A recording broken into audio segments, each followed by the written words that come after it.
Assalamualaikum warahmatullahi wabarakatuh. Perkenalkan, nama saya Kalina Julita dari kelas TIP 2018 dengan NIM 11850120398. Di sini saya akan menjelaskan materi tentang quicksort. Yang akan saya jelaskan adalah yang pertama, apa itu quicksort, dan quicksort itu diimplementasikan secara non-rekursif dan rekursif, di mana saya akan menjelaskan prosedur beserta kompleksitas waktu dan ruangnya masing-masing. Yang kedua, pelacak quicksort. Tiga, program Java quicksort. Keempat, kelebihan dan kekurangan daripada quicksort. Yang pertama, quicksort itu apa sih? Quicksort merupakan algoritma yang bekerja menurut prinsip bagi dan pecahan atau divide and conquer. Dengan demikian, hal mendasar dalam algoritma quicksort adalah pemilihan poros atau pivot dan pembuatan partisi atau bagian sedemikian rupa sehingga elemen dengan nilai kecil ada di bagian kiri poros atau pivot dan elemen yang dengan nilai yang besar berada di bagian kanan pivot. Ini dalam kasus ascending, kalau di descending sebaliknya. Metode pengurutan quick atau juga dikenal dengan metode partisi menggunakan teknis penukaran dua elemen dengan jarak yang cukup besar. Teknis penukaran dengan metode quicksort secara umum adalah sebagai berikut. Yang pertama, pemilihan data tertentu sebagai pivot. Pivot dipilih sebagai pembatas nilai bahwa akan diatur selanjutnya agar nilai elemen-elemen di sebelah kiri pivot bernilai kurang dari pivot dan nilai di sebelah kanan pivot lebih besar daripada pivot.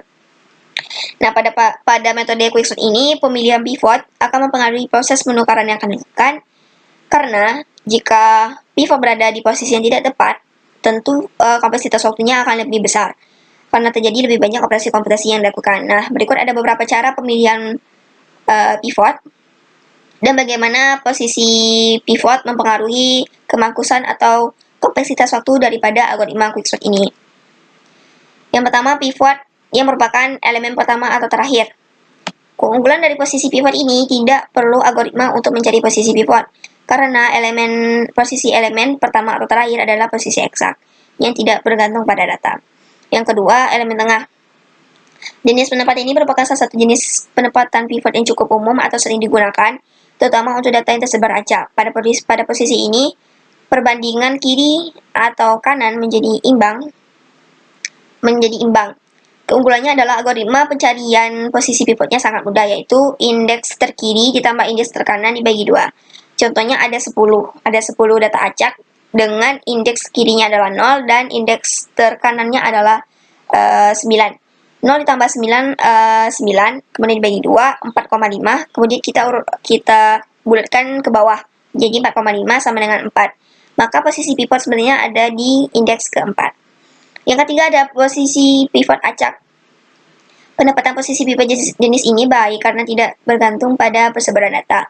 Kecenderungannya sering membuat posisi cukup berimbang, namun dilihat dari kompleksitas waktu, algoritma ini menjadi tidak mangkus karena setiap pencarian pivot yang notabene secara rekursif terulang akan mengeksekusi fungsi pembangkit random terlebih dahulu. Fungsi pembangkit random sendiri memiliki kompleksitas algoritma yang bermacam-macam. Yang terakhir ada pivot median. Jika ditinjau dari letak posisinya, pivot jenis ini adalah yang terbaik. Bayangkan saja nilai tengah merupakan nilai pembagi rata, sehingga komposisi yang terbentuk akan bersifat seimbang.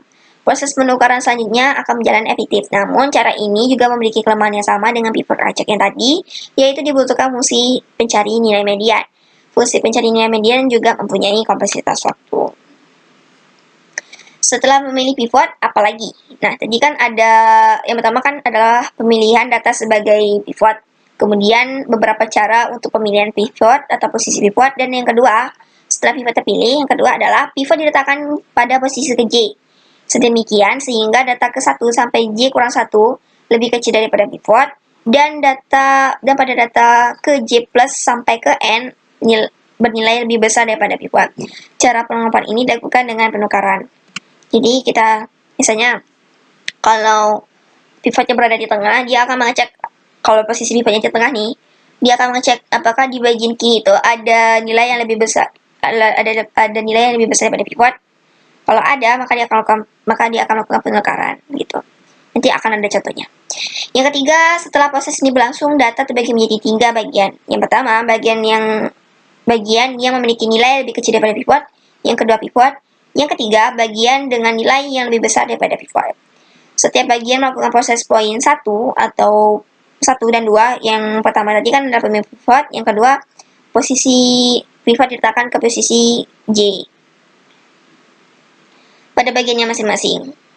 Proses ini berlangsung berulang sampai tidak ada lagi data yang masih berkelompok. Langsung saja ke contoh biar kita paham. Nah, dari ilustrasi gambar ini bisa kita lihat bahwa metode quicksort ini bisa diimplementasikan dengan dua cara, yaitu cara non-rekursif dan rekursif. Pada kedua cara di atas, persoalan utama yang perlu kita perhatikan adalah bagaimana cara meletakkan suatu data pada posisinya yang tepat sehingga memenuhi ketentuan, apakah dia mau kasus ascending atau menaik, atau descending. Dan bagaimana menyimpan batas-batas subbagian atau partisinya. Nah, penentuan pivot pengurutan pada ilustrasi di sini mengambil nilai pivot 12 atau pada elemen pertama. Proses selanjutnya adalah membuat data-data yang berada di sebelah kiri pivot adalah data yang lebih kecil daripada pivot, dan data-data di sebelah kanan pivot adalah data-data yang lebih besar daripada pivot. Caranya dengan melakukan transversal, lalu pengecekan satu-satu, dan langsung dipindahkan jika tidak sesuai. Sehingga muncul 3 kelompok dalam data tersebut, yaitu nilai yang lebih kecil daripada pivot, dan nilai yang lebih besar daripada pivot. Proses selanjutnya merupakan bagian requence, yaitu melakukan proses di atas terhadap kelompok kiri, hingga setiap elemen tidak ada lagi yang berkelompok. Setelah itu proses akan berganti ke kelompok kanan, sehingga data pada kelompok kanan juga tidak ada yang masih berkelompok. Jadi, kalau sudah terbagi menjadi kelompok seperti ini, pada kelompok kiri kita akan lakukan proses yang pertama dan yang kedua, yaitu pemilihan pivot dan melakukan transversal, pengecekan, juga penggantian angka. Jadi misalnya ada 9, 11, dan 3. Contohnya, kita akan memilih pivotnya 11. Jadi kita akan memilih pivotnya 11. Nah, jadi kita lihat pengecekan apakah di sebelah kiri ini ada angka yang lebih besar daripada pivot. Kalau tidak ada, maka tidak terjadi penukaran.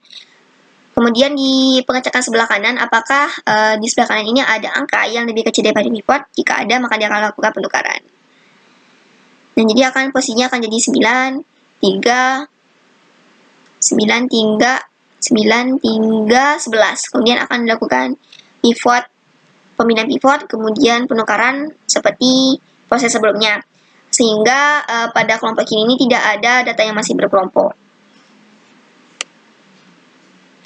Metode quicksort ini bisa kita implementasikan menggunakan dua cara, yaitu cara non-rekursif dan rekursif. Yang pertama, quicksort rekursif. Algoritma quicksort dengan pendekatan rekursif tidak membutuhkan struktur data khusus karena proses pengurutan setiap kelompok akan berjalan secara rekursif. Algoritma quicksort dengan pendekatan rekursif terbagi menjadi dua bagian, yaitu quicksort dan partisi. Partisi merupakan bagian pengelompokan, sedangkan quicksort sendiri adalah bagian yang melakukan proses rekursifnya. Dengan menggunakan proses rekursif, tidak diperlukan tumpukan untuk menyimpan batas kiri dan batas kanan. Nah, untuk prosedur code-nya seperti ini. Jadi di sini pivotnya adalah pivot elemen tengah. Ya, karena dia menggunakan rumus mencari posisi pivotnya indeks kiri tambah indeks kanan div 2. Kemudian jika indeks kiri itu kecil daripada pivot, maka dia akan berpindah ke angka selanjutnya, lalu dia akan lakukan pengecekan apakah dia sesuai dengan syarat, yaitu kecil daripada pivot. Nah, kalau untuk sebelah kanan, dia itu harus lebih besar daripada pivot. Dia akan lakukan pengecekan apakah angka ini sudah sesuai dengan pivot. Kalau sudah, dia akan berpindah ke angka selanjutnya. Nah, jika misalnya P lebih kecil atau sama dengan Q, maka dia akan lakukan pertukaran.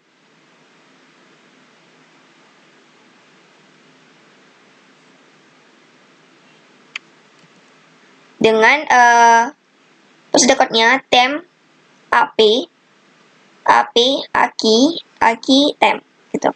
Dia akan di sini gunanya untuk melakukan penukaran apabila dia itu sesuai dengan syarat, itu P kecil atau sama dengan Q.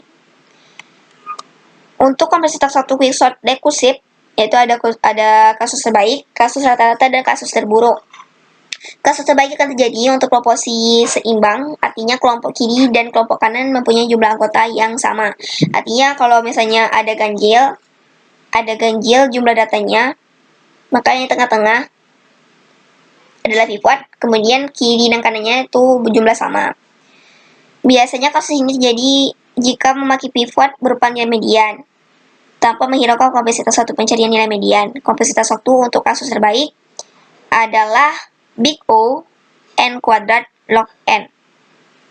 Untuk kasus rata-rata, terjadi bila pivot tidak terpilih secara acak dari data, di mana tidak diketahui bagaimana perbandingan nilai pivot dengan nilai data lainnya. Kasus rata-rata ini memiliki kompleksitas yang sama dengan kasus terbaik, yaitu kasus dengan pemilihan pivot berupa nilai median dari data, dengan Tn-nya adalah Big O N kuadrat log N, jadi dia sama dengan kasus terbaik. Bagaimana untuk kasus terburuk? Kasus terburuk ini terjadi jika semua elemen kecuali pivot masuk di salah satunya kosong dan data belum terurut membesar. Dengan begitu akan banyak pengulangan yang dilakukan. Dari segi penempatan pivot, kasus terburuk ini jadi jika pivot merupakan nilai minimum atau maksimum dari data. Minimum atau maksimum. Berarti dia itu merupakan data paling besar atau data paling kecil dari sekumpulan data acak tersebut. Dan itu terus berlangsung setiap partisi dilakukan. Semakin lama waktu yang dibutuhkan, dan akan semakin lama waktu yang dibutuhkan. Dengan Tn-nya adalah Big O N kuadrat. Untuk kompleksitas ruang quicksort rekursiv sendiri, jika ditinjau dari penggunaan struktur data, kompleksitas ruang terbilang unggul karena dalam pendekatan rekursif tidak digunakan struktur data sendiri, misalnya stack.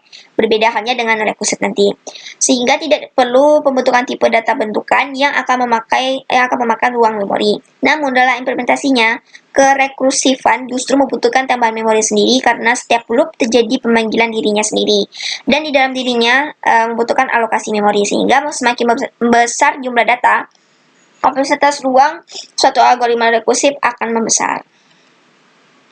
Yang kedua, kan tadi adalah rekursif, yang kedua adalah non-rekursif. Algoritma quicksort dengan pendekatan rekursif membutuhkan dua buah stack untuk menyimpan posisi batas-batas kelompok kiri dan kanan. Jadi dia butuh tumpukan. Pada prosedur ini menggunakan stack atau tumpukan bertipe record atau struktur yang terdiri dari elemen kiri untuk mencatat batas kiri dan kanan untuk mencatat batas kanan. Stack pada hal ini direpresentasikan sebagai array. Contohnya berikut, seperti berikut. Jadi ini adalah stack atau tumpukan yang bertipe record yang menyimpan batas kiri dan batas kanan. Mula-mula L0 dan R sama dengan 9. Dan pivot adalah 3 yang terdapat pada indeks data ke-4. Jadi ini pemilihan pivotnya pivot median atau berada di tengah. Kita mencari data yang di sebelah kiri pivot yang lebih besar daripada 3. Ternyata data ke-0 yaitu 12 lebih besar daripada 3. Untuk data di sebelah kanan pivot ternyata tidak ada data yang lebih kecil daripada 3. Oke. Yang berarti 3 adalah data terkecil sehingga 3 harus ditukar dengan 12. Jadi dilakukan pertukaran antara 3 dan 12. Seperti ini. Langkah berikutnya membuat dua kumpulan data baru berdasarkan hasil ini. Kumpulan data pertama adalah data yang memiliki indeks 0 sampai dengan 4. Jadi ini ada data pertama yang memiliki indeks 0 dan 4. 0 sampai dengan 4, artinya dia terdapat 4 data atau 4 angka. Kumpulan data kedua adalah data yang memiliki indeks 0 tambah 1 sama dengan 1 sampai dengan 9. Kumpulan data kedua ini belum bisa ditentukan sekarang karena masih tergantung dari hasil pengurutan data pertama. Kembali ke kumpulan data pertama, dicari pivot kemudian menggunakan aturan yang serupa. Pivot pada kumpulan data ini adalah 9 yang merupakan data kedua. Seperti ini. Perhatikan terdapat data yang lebih besar dari 9 di sebelah kiri, yaitu 35. Jadi dia melakukan pengecekan apakah di sebelah kiri ini ada nilai yang lebih besar daripada pivot. Jika ada, maka dia akan melakukan penukaran seperti ini. Oke. Langkah selanjutnya membuat dua kumpulan data lagi. Kumpulan data pertama mempunyai indeks 0 sampai dengan 4 dikurang 1, sama dengan 3. Jadi kumpulan data pertama menjadi 3, 9, dan 11. Jadi kumpulan data pertama itu terdiri dari 3 angka, atau 3 indeks, yaitu 3, 9, dan 35. Pivot dari kumpulan data ini adalah 9. Perhatikan tidak ada data lebih besar dari 9 di sebelah kiri dan lebih kecil dari 9 di sebelah kanan. Kumpulan data kedua dari indeks 0 sampai dengan 4 adalah data kedua dan ke-4 kurang 1 sama dengan 3, yaitu 35 dan 11. Data kedua itu 35, ke-4. Data kedua, indeks keduanya di sini adalah 35 dan indeks ketiga di sini adalah 11. Ternyata 35 lebih besar dari 11 sehingga kedua data ini ditukar. Jadi seperti ini. Oke. Kembali ke kumpulan data kedua yang memiliki indeks 1 sampai dengan 9. Jadi ini udah kumpulan data kedua. Kumpulan ini terbagi menjadi dua kumpulan, yaitu kumpulan data berindeks 1 sampai dengan 4 dan kumpulan data 4, 5 sampai dengan 9. Pivot dari data ini adalah data kelima, yaitu 17.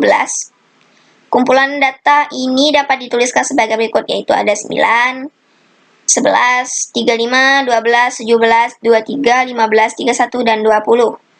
Data yang lebih besar dari 17 di sebelah kiri adalah 35, dan data yang lebih kecil dari 17 di sebelah kanan adalah 15. Jadi kedua data ini ditukar menjadi berikut, sebagai berikut. 15 dan 35 ini ditukar tempatnya. Oke. Dari hasil penukaran ini dilakukan pembagian menjadi dua kumpulan data. Kumpulan pertama yaitu indeks kedua sampai dengan 4, di mana pivot pada data ketiga dan terjadi penukaran data ke-15 dan 12, sehingga menjadi berikut. Jadi ini dibagi lagi menjadi bagian atau kumpulan data, dua bagian lagi. Jadi pada 11, 15, dan 12 ini dilakukan pengurutan lagi. Kemudian kumpulan kedua yaitu indeks ke-4 sampai dengan 5 tidak terjadi pertukaran data, karena 15 dan 17 ini sudah terurut ya.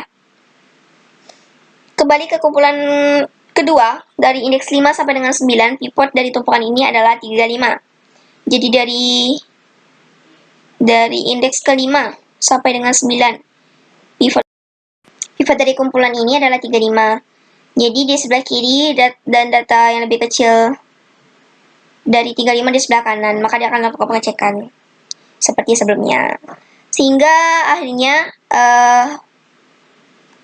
hasilnya itu akan terurut ascending.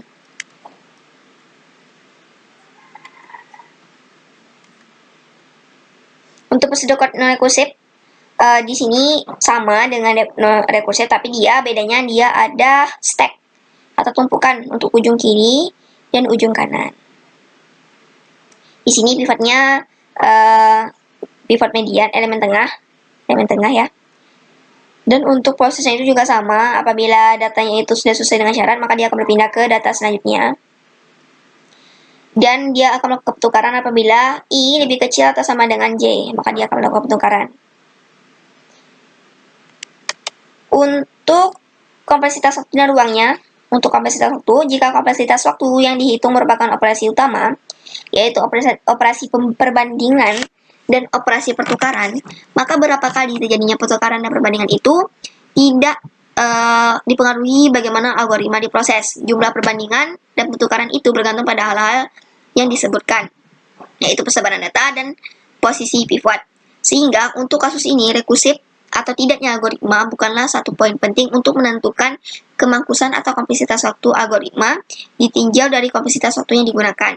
Dalam implementasi langsung dan prakteknya, mungkin tetap ada selisih waktu yang dibutuhkan untuk eksekusi algoritma, namun tidak signifikan, sehingga nilai big O(n) dari algoritma quicksort rekursif akan sama dengan algoritma quicksort non rekursif.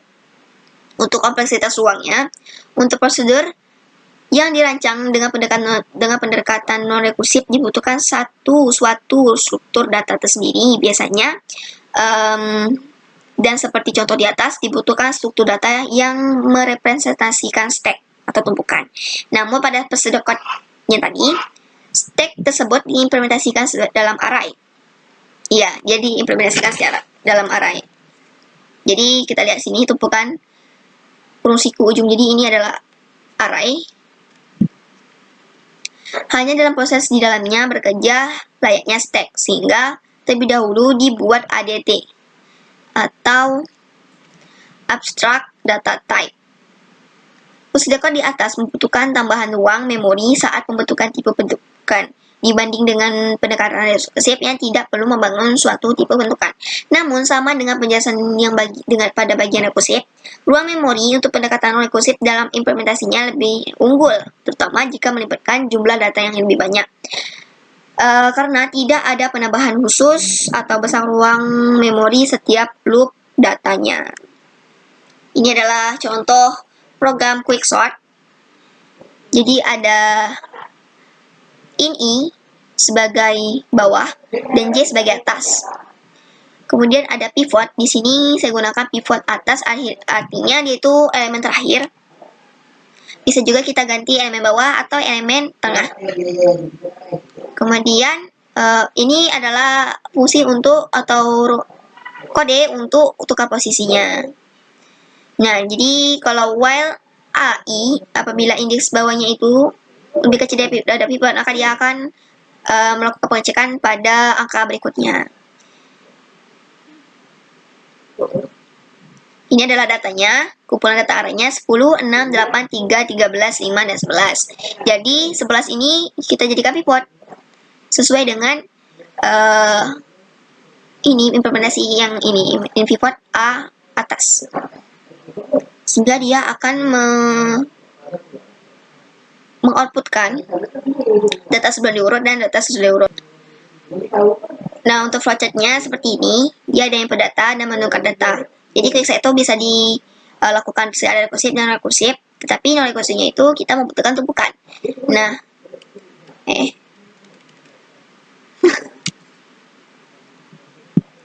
kemudian dia akan membangkitkan bilangan acak dan melakukan pengurutan. Jadi, dan proses selanjutnya adalah selesai. Ini tidak muat. Nah, untuk kelebihannya, secara umum memiliki kompleksitas big O n, log n, algoritma yang mudah diterapkan pada berbagai bahasa penggunaan, dan melakukan proses langsung pada input dengan sedikit tambahan memori. Untuk kekurangannya, sedikit kesalahan dalam penulisan pengumuman membuat bekerja tidak beraturan, hasilnya tidak benar atau tidak pernah selesai. Biasanya itu kekurangannya. Atau dalam kasusnya itu mungkin berbeda gitu kan. Memiliki ketergantungan terhadap data yang dimasukkan, yang dalam kasus terburuk memiliki kompleksitas big O n kuadrat. Secara umum bersifat tidak stable atau stabil, yaitu mengubah urutan input dalam hasil akhirnya. Dalam hal inputnya bernilai sama. Kemudian pada penerapan secara rekursif membagi dirinya sendiri, biar terjadi kasus terburuk tidak menghabiskan stack dan memacetkan program. Nah, jadi sekian presentasi saya mengenai quicksort. Jika ada pertanyaan, silakan ditanyakan pada pertemuan kita nanti. Dan sampai jumpa di pertemuan nanti. Assalamualaikum warahmatullahi wabarakatuh.